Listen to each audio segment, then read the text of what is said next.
The 2023 Bob Gibbons Tournament Champions is in the books. And once again, the legendary stage is really one of the few places you can find in travel basketball now that strips away all the shoe alliances, it strips away all the circuits, it puts talent on the brackets. And that's what we got this year at the Bob Gibbons Tournament Champions. We got a lot to talk about today here on the Fast Breaker. We got notes for days. We haven't even got a chance to even get to the end of our notes. But Josh Tech, we're excited to get into it. We're going to talk about a lot of things today on the show, our MVPs, the things that we learned, the players that blew up, the best games that we saw, all kinds of topics in between that here and there. You ready to dive into all this, Josh? Yeah, I'm as ready as I'll ever be right now, man. I'm still trying to catch up. My brain's still scrambled. I haven't gotten to the end of my notes. I haven't even gotten to the middle of my notes. So fair enough. I'm still working on all of that. Well, we certainly have a ton of coverage coming on hoopscene.com. Make sure if you're on Twitter, I'm sure you are because you're watching it right now, go look below. We got tons of content over the weekend from all the age groups at the event. So make sure you go look through all the way back to Friday, where we started off with our matchup games on Friday night, tremendous games on Friday night as we got into bracket play. And to me, this is where you learn about competitors. This is where you learn about guys that are serious about this game, guys that want to play collegiately. It's really, for me, one of the most impressive weekends that you have because you can leave that event with a lot of information about who this player is, what makes them wired, what makes them tick, what makes them get up every morning to go do this game of basketball. So, Josh, let's go ahead and dive right into it. The Gibbons platform, to me, is always about the legendary opportunity. We've seen players like Zion Williamson and John Moran, Jonathan Isaac, and Jaylen Brown and Brandon Ingram. And you go down the list. If you saw the names of the players of our brackets over the weekend, these are all guys that have had chapters on this platform. Was there anybody for you, maybe an MVP that maybe added their name to either a story starter or really kind of captured the moment that the Gibbons tournament is? Yeah, my guy has to be Khalil Stillman with Southeast Elite Gold. We've seen Southeast Elite have so much success on this Bob Gibbons platform in the past. We've seen Southeast Elite Bigs specifically have success on this stage in the past with guys like Ernest Uday, Van Allen Lubin. We had another Southeast Elite Big have a lot of success on this platform. I think he's one of the stories of the weekend. I mean, they won a championship. They beat some really great teams. They went up against really great competition en route to winning that championship. And he was one of the driving factors behind that. He's big, he's long, he's athletic. He does a little bit of everything. He plays physically, he plays tough. He had, multiple near triple doubles with blocks, points, rebounds. So he did, he impacted the game in a variety of ways. And he's just one of those guys who he was that guy who is that guy kind of guy at Bob Gibbons, right? We all kind of on Hoop Scene, and then others like friends of Hoop Scene outside the organization, we're all kind of like, who is this guy? Who is this guy? And we kind of all pool our resources together and collected our brains together and figured out who that guy was. And that guy was number 12, Khalil Stillman. And he had a great weekend. I think he impressed us and a lot of other people outside the Hoop Scene network that were there, kind of friends of the program, if you will. Yeah, I think if this was a live period weekend, he would have been waking up today. Oh yeah, he's a blow up guy coming up. He's going to be a class of 2024 guy. I believe he's taking a post grad year. I believe he's going to be playing post grad with Montverde, is what I was told somewhere throughout the weekend. So keep an eye out for him this June, this July, into next year, because he's a guy that college coaches really need to get their eyes on. Yeah, 6'10", rim runner in a class that doesn't really have a ton of depth at the 5 position. I think he's a player that's very intriguing for college coaches moving forward. I like that pick a lot. Obviously, as a guy that was on our top overall performers from the weekend as well. So, for me, Josh, and 17U, and I talked about it, it's all about being legendary, right? This stage for 32 years has been a stage for somebody to really come in there. And it's like March Madness for travel basketball. It really is. It's this huge tournament. It's an opportunity to go be great. It's an opportunity to really kind of put your money where your mouth is. And nobody's done it better this year, in my opinion, than Eli Ellis. Yeah, truly. That guy absolutely delivers. Whether it's knocking down threes, whether it's going on his own personal 15-0 runs, this guy does it. On Friday night, we paired him up against AOT with Ace Bailey, a guy that we're considering for our number 1 spot overall in the 2024 rankings. What did Eli Ellis do? He came out there and he freaking slayed the Giant. He did. He does it every. He had 35 plus in that game. Yeah, all he does is just win. And I joke with our guy Justin Byerly that he reminds me a lot of collegiate Baker Mayfield, where he's got the swagger, he's got this confidence that certainly plays over onto the court, where he feels like he's the best guy in the entire building, and you kind of rock with it. You know, you kind of like, I believe that guy. That guy's going to go out there and get it done. And Eli Ellis, to me, every single time I've seen him play this year, he delivers and he does it with some pizzazz. And I'm not mad at it. I think the guy's having a good time and just wants to go out there and compete. And I think what I saw from him in the 2 games that he competed in, I saw a player that understood the stage of what Gibbons was. They were there last year, and I think they. I was just about to say, you're talking about this year, but all you had to do is rewind a year ago, and he was doing the same exact stuff a year ago. That's when I was like, "Yep, this guy's the real deal." It was a year ago. It wasn't this weekend. It wasn't this spring. It was last year when I saw him doing it on this stage, on the Bob Gibbons stage. He hit game winners. He did all of the flashy stuff that he does. He plays an electric style of basketball. But it's functional. It's as I dubbed it, it's functional flair, right? He's flashy, but he leads to wins. It's not like just like fake substance. It's not fake. There's substance to what he brings to the court. Totally right. And we've seen him do it, like you said, against everybody. He did it against a really, athletic, long Team United team at the Carolina Jam. And he did it against Ace Bailey. He did it against Upward Stars. He did it at Tip Off. He did it last year at Bob Gibbons. He did it all year long with OTE. I mean, every stage, he just delivers. And at some point in time, you got to take that and be like, yep, this guy's the real deal. Yeah, I mean, you are what you are. What you are. You know what I mean? And he's an absolute stone cold killer. So I love everything that he brings to the table. And man, it's been a ton of fun to watch him compete. And he certainly did that once again on this huge platform. I mentioned Ace Bailey. Let's go ahead and dive into him. Let's talk about the big man from AOT. Is a player that we've talked about quite a bit on this show. We love his upside. We love his trajectory. The Rutgers-bound big guy does so many good things. And, listen, the guy had a phenomenal weekend. He really did. And it's not a big surprise considering he's one of the top 3 guys overall in this class. And I felt like he was really consistent from start to finish. And I think that was actually really important on a stage like this where there wasn't a bad game per se, where I think maybe in the high school season where, there may be 3 games and there's a bit of a lull, and there's another 3 games and there's a bit of a lull. So I wonder, moving forward, are we going to start to see that more consistent output, which I think he's certainly capable of, and we certainly saw that. But what was your take on Ace Bailey from the weekend? My take is he's pretty damn good at playing basketball. This guy's awesome. He's really fun to watch. I think I haven't seen very many lulls out of him in the past. I saw his first game in Georgia, and I've seen a lot of his games subsequently. And he's just a gamer, man. He's athletic. He's big. I feel like calling him a big is a little unfair because he's almost more like a wing with what he does on the perimeter. He can shoot the ball. He can make plays off the bounce. He's super athletic. He's super entertaining. Watching him get up for dunks, watching him get up for block shots is just something to marvel at, because it's just like, how can somebody, of that size move the way that he does and jump the way that he does? And he paired with his length, he's really hard to score on around the basket. Yeah. He's really hard to get rebounds around because he uses those long arms to reach over people and just tap it to himself.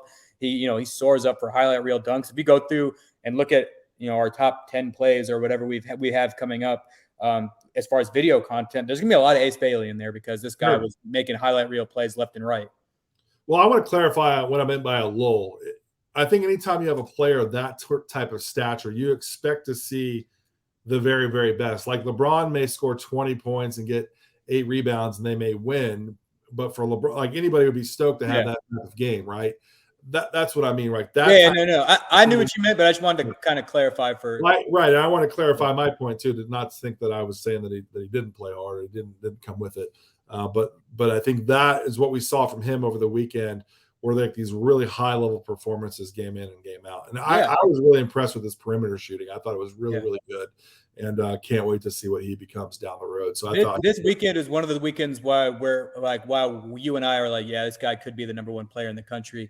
And it was really fun to watch other people who don't get to see him as often as like our guy Justin Byerly. He was like, oh my God. Our guy Mekhi McKinney, like at one point, Ace Bailey did this, he had this move where he was dribbling on the perimeter, lost his man, did a spin move, and threw down this monster dunk. And from across the gym, Mekhi and I connected eyes, and we're like, good God, man, this guy's something else. I love it. Well, we have our story of our overall top performers on hoopscene.com, so go by and check that out. We're going to have a lot of top performers and standouts over the next probably the next 10 days, honestly, on hoopsing.com. So Yeah. a lot of depth. Yeah. I I've think got dental surgery coming up tomorrow, so I'm going to have nothing but time to watch film and stuff like that. So I'm going to cover the depths of this thing. what did you say you're having wisdom tooth surgery? Yeah, tomorrow. So I'm going to be holed up in my room, just kind of on Baller TV, going through all the teams that I didn't see. So hopefully I'll be able to cover the depths of this thing pretty well. I feel like we need to have a podcast with you post surgery. It really would be a ton of fun. So maybe gauze in my mouth and like bleh. We need to do that. We need to make you. We need to send you viral. We need to make you viral. I thought the depth of the entire tournament to me was the big storyline from top to bottom. I feel like I don't know if I watched. There weren't a ton of teams I saw multiple times because there was so much depth of talent. We had a chance to go over to Gas South. We had coverage really at quite a few venues throughout the weekend. And I feel like every single person on our staff saw somebody new and somebody different. Like we were trying to compile our overall top performers last night, really late last night, and going through it. And I kind of do a tally. I think we had maybe like upwards of 10 people kind of putting their thoughts into it.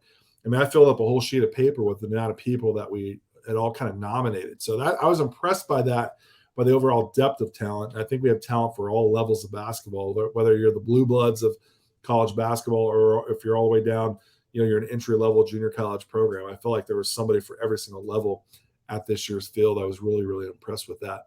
Yeah, and there's a lot of college coaches there too. We did. We had a really good number of college coaches, non-Division I. They could come out there, and they certainly came into force, which was really fun to see. I thought our 16 and 15 and under division, and 14, I thought our younger divisions in all three age groups, 16s through 14s, was absolutely loaded. Absolutely phenomenal from top to bottom. Absolutely.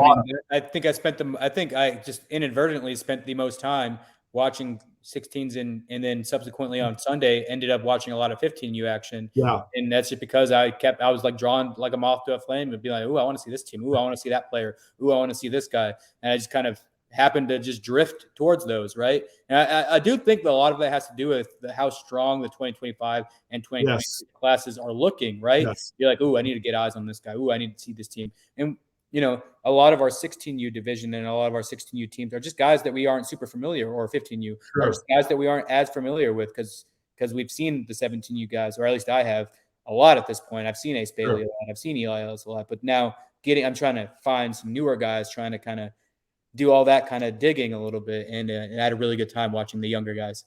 Was there an MVP for you or like a top overall performer from the 1600 division?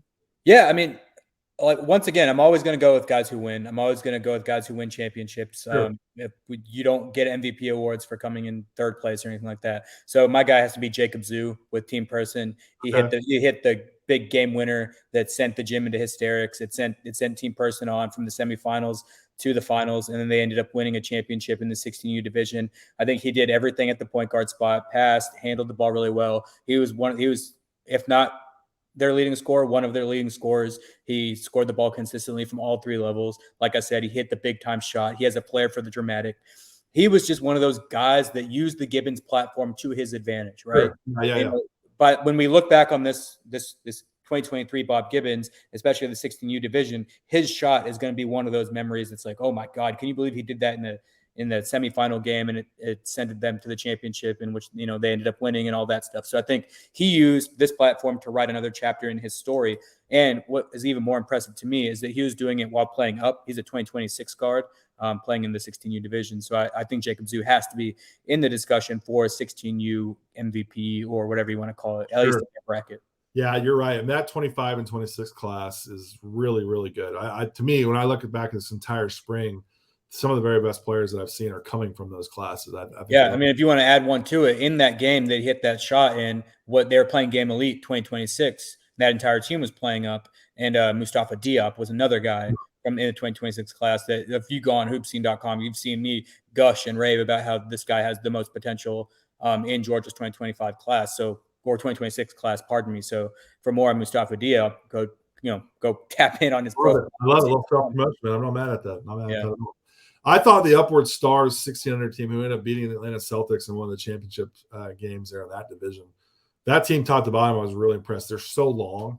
I mean, they're so long. Just across the board, length is incredible across the board. Whether it's, I thought Robert Moore was really good. I thought Jordan Watford was really good. I thought Trayvon Maddox was really good. Brian That was my Sumter was guy. really good. I mean, like all those guys I thought were interchangeable, and I probably forgot somebody, so forgive me if I did. But like that group I thought was really impressive. That was a really fun game. In fact, I'll go ahead and jump ahead. The Celtics and Upward Stars championship game was probably my most favorite. It was the last game that I saw of the tournament, so maybe more recency bias because I saw a lot of games. It was a good game. That was a tremendous game. And I thought of Kai Fleming, and we can go ahead and talk about him too for the Atlanta Celtics. Yeah. You know, I'm a player comp guy. I always talk about that on the show. I love good player comp. To me, he reminded me a lot of Malik Beasley in a way, where it was that guy can go get a bucket. He can get a bucket. He can score.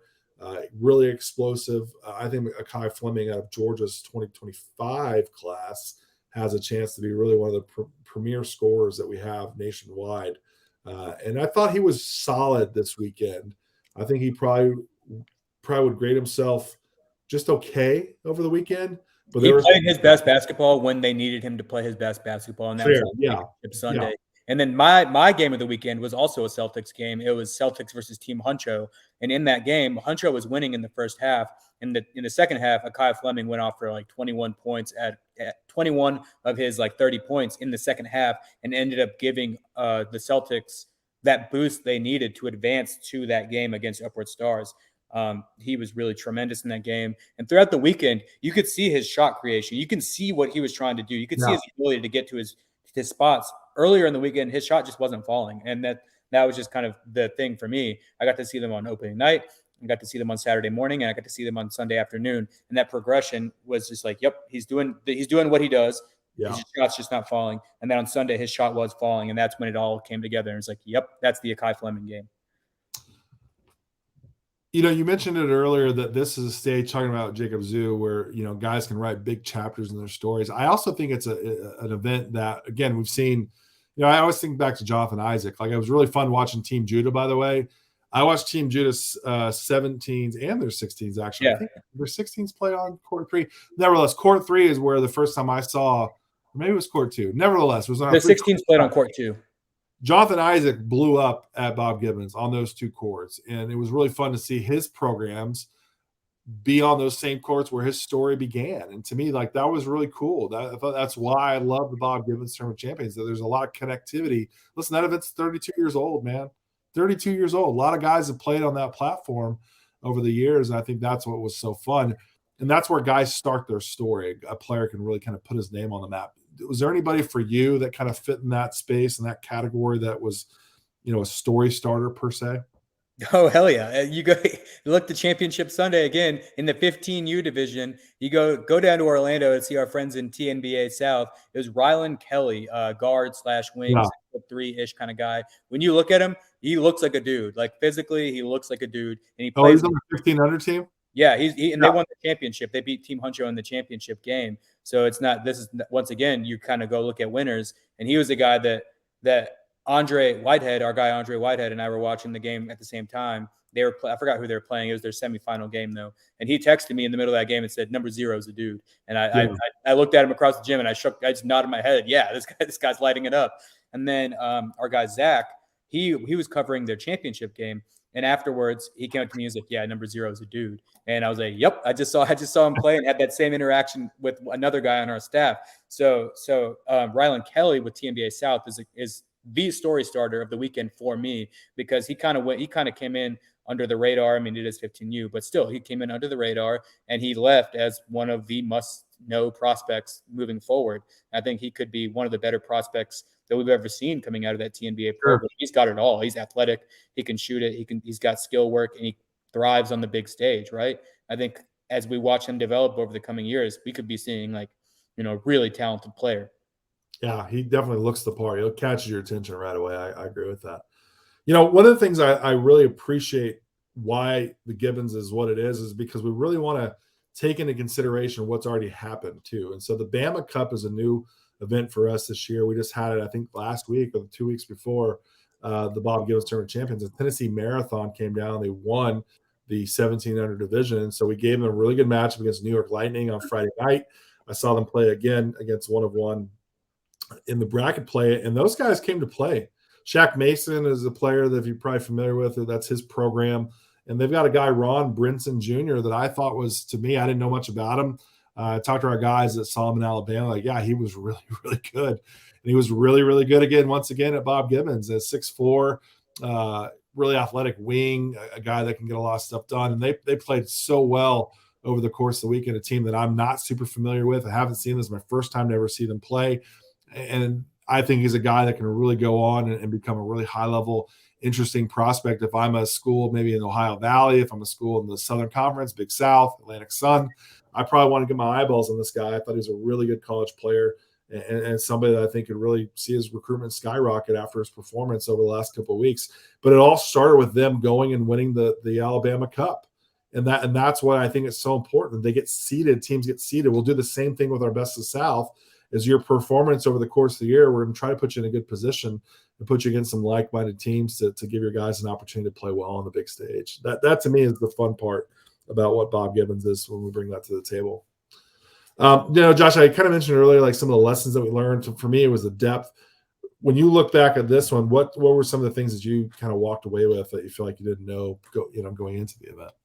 Well, I kind of have to go back to one of my riser. I didn't know about Rylan Kelly at all. So he's the guy that I walked away being like, okay, wow, that's Sure. my guy from now on. Like that's just like you use this stage in that capacity, and you become people's guys. And then something that I did know, but I wanted to touch on because we haven't touched on it yet, it's just how impressive Florida Pro's run was. Like, I'm glad you brought that up. Yeah, it's their depth, really. Like, I think that's just been something that we've been talking about all year long. Is like they don't have one guy; they have like a handful of guys, right? I mean, they do. Any of their starters can go off and contribute a significant amount of production in any single game, and I think we saw that throughout the entire weekend. And I want to make sure we got to that because Florida Pro did walk away with the championship trophy. They did walk away with some huge wins, and they just they bolstered what we've been talking about them for years. Actually, at this point, they just have under the radar guys, and they succeed with them. Can we play a little game? Let's play a little game. All right. Let's play word association. I'm gonna mention a name, okay, and you tell me the first thing that comes to mind when I mention the name. Is that cool? I'll give it a shot. Yeah, let's go. You'll be fine. You'll be fine. You're creative. You're smart. You got a brain between those ears, right? Debatable.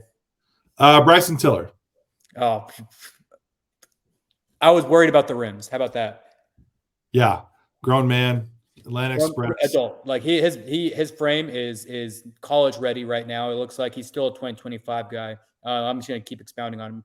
We saw him at the Next Gen Jam, my first hoop scene event, and now we're seeing him again in that same room on those same courts as like this fully grown, just beast of a guy. Like Bryson Tiller is in our top 5 of the 2025 class for good reason, and that is not an easy top 5 to crack. Our video team has some really good stuff of him, so make sure you go follow us on Instagram at Hoopscene. We've got some fun clips of him from the weekend. You mentioned Florida Pro earlier. I'm going to mention Stone Bureau. What's the word that comes to mind when you hear his name? Consistent, because we've been seeing him do this for years now at this point on different platforms, whether it's our platform, whether it's me going down to Florida and seeing him at our friends at Hoop Exchange events or something like that. We've just been seeing Stone Bureau do this consistently across, for years across the board. Okay, I like it. Let's stay in Florida. RJ Jones from Judah Nation. Versatile, because when you look at him, you would just automatically assume bruiser, but he can step out, he can hit the three, he can do a little bit of everything. And he reminded me a little bit of Isaiah Stewart a little bit, just that big, strong guy that can surprise you with some stuff. I don't think Isaiah shot it as well as RJ does, but yeah, when he stepped out and knocked down threes, I didn't see that coming. I really didn't see that coming. It was nice.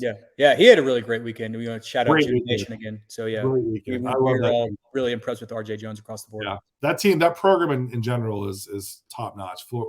First class operation. I love what they bring to the table. I agree. DJ Shine from the Upward Stars. First word that comes to mind when you hear his name. Free throw line. Because that's exactly what I was going to say. That's exactly what I was going to say. Because that guy is a dynamic creator with the ball in his hands, and he can get to that line as with the best of them, man. Like he's really impressive. I loved watching DJ shine in Upward Stars this weekend. I love it. Micah Smith from AE5. I'm going to go back to the versatile term because we discussed this in a Micah Smith specific clip that we recorded. He had stretches where he did a little bit of everything, whether it was shooting threes, creating, finishing above the rim. Versatile player. I think he's going to have a really big time June. Yeah, I'm not mad at that.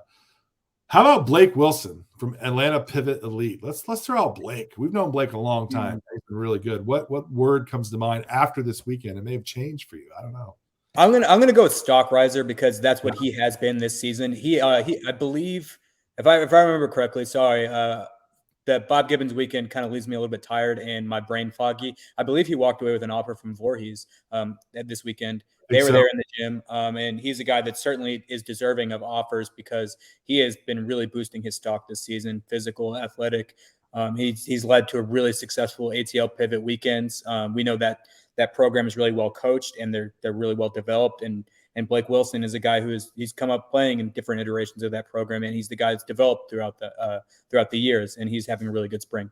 Yeah, he is. I think we could probably go through a number of guys. I won't do that. We're pretty deep into this pod now. That could be a fun piece of content, written content, just kind of. I think so. I think so. Also, don't forget our upcoming pod of We've Been Telling You is coming up soon. We may need to do that one too. We may need to put that together. We'll see. We'll see.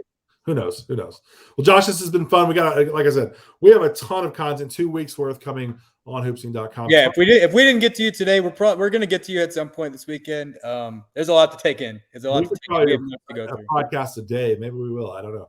I've been really kind of tackling a lot of stuff. Again, we cover the underclassmen a lot. We have a lot of coverage coming from our staff, Garrett Tucker, Makai McKinney. They did a tremendous job covering those younger guys.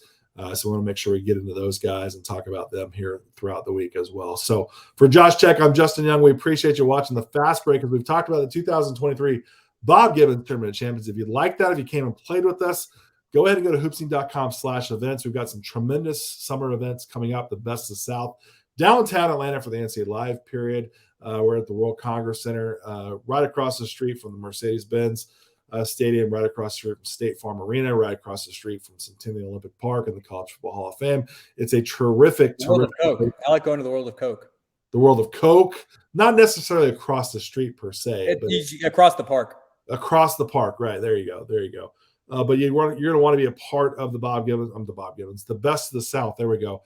Every single college trip fly through Atlanta, Hartsfield, Jackson Airport to go to some recruiting event in July. They're not wasting their time anywhere else in the country. I promise you that. They're coming to Atlanta. They're going to stop in at the Best of the South. They're going to go see what's happening in downtown. Again, we're also going to finish the summer at the beach, at Virginia Beach, for the grassroots finale for the second live period. That's a week after. What would that be? July 13th through the 15th, I think, are the dates off the top of my head. But make sure you go to hoopsing.com/events. Go ahead and get registered for that. If you loved Bob Gibbons, you're only going to love July even more. We hope to see you there. I know we'll see you, Josh, and I'll see you on the road coming up soon. Yep. Appreciate the thoughts, Josh.